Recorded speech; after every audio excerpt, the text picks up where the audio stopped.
To add one more addendum to our Dvar Torah about the Menorah, so we had mentioned in our previous recording that the ticket to the Shaar Nun comes from the bottom. It comes from the Perach on the Yerech. If we look at our Menorah, our Menorah, which symbolizes that light of the Shaar Nun, the 7 branches for the 7 books of the Torah. We spoke about our Tehillim, that has the 49 and 50 connections all along the way. But we mentioned also the idea that it's the part that was the hardest for Moshe Rabbeinu to understand when it comes to the Menorah, according to one opinion, was the Perach, the flower, the ornament on the Yerech, on the very bottom. Which Perach? There was a bunch of Perachim. The bottom flower ornament on the bottom. That's what was difficult for Moshe Rabbeinu to understand. And we said it's interesting. Perach. We said this was this language of poreach, of pricha, of trying to first to flourish like a flower, but also poreach, try to fly up to the heavens, to try to make it up as high as possible. And that's the koach of the perach. Shouldn't that come from the top, the higher perach? Why the yerach? But we said no. It's down from the bottom.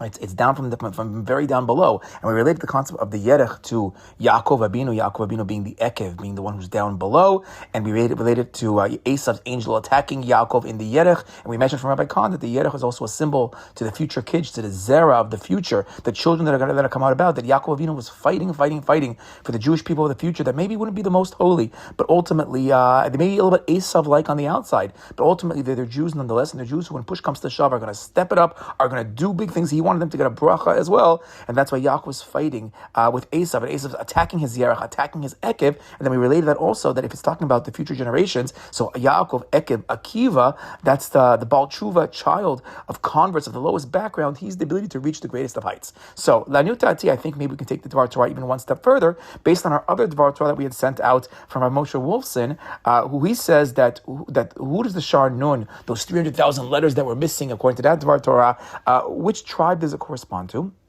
He says it corresponds to the tribe of Dan, because we've spoken many times in the past. That's why this is part of our Dan series. That Dan is the tribe of sinners that sadly they messed up. They messed up with Avodah Zarah. They messed up with the non-Jews in a couple of places. The tribe of Dan is a tribe that's very complicated, but they're ultimately a tribe that's going to step it up and save the Jewish people. They're ultimately a tribe that's going to, when individuals fall along the way, they're going to pick them up. They're the tribe that's going to help and create those Baalei Tshuvas and help the Jews that have sinned and have gone so far. They're the tribe that corresponds to the Ekev. We said in the past, when different from Moshe Wolf said, they correspond to maybe the last letters of the Torah. They correspond to the end, to the difficulty, to the breaking.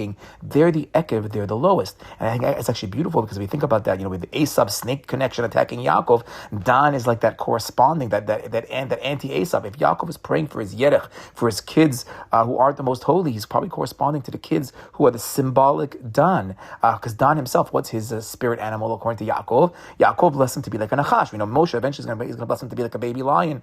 He's going to be able to elevate himself ultimately to be like Yehuda, to be the joint Yehuda-Dan duo, the mother of Mashiach, the father of Mashiach from Yehuda, and the mother of Mashiach from Dan according to the Kabbalah.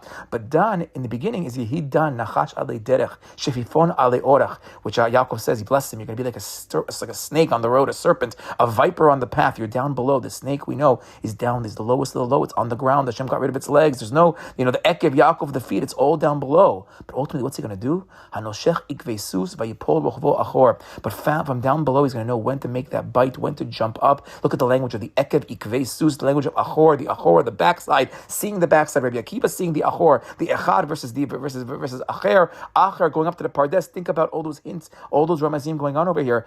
Dan is the Ekev connection. He's the Ekev connection. He's the Echad Acher connection. He's the one that's going to correspond in the end of the days to the bottom of the Menorah, to the Perach on the Yerach. But he's a flower. He's a flower that's able to poreach. He's a flower that's able to flourish. He's a flower that's able to fly and get all the way up to the bottom. Because Dan, the lowest of the tribes, is going to be our ticket to the top. B'yamot HaMashiach. Shabbat Shalom.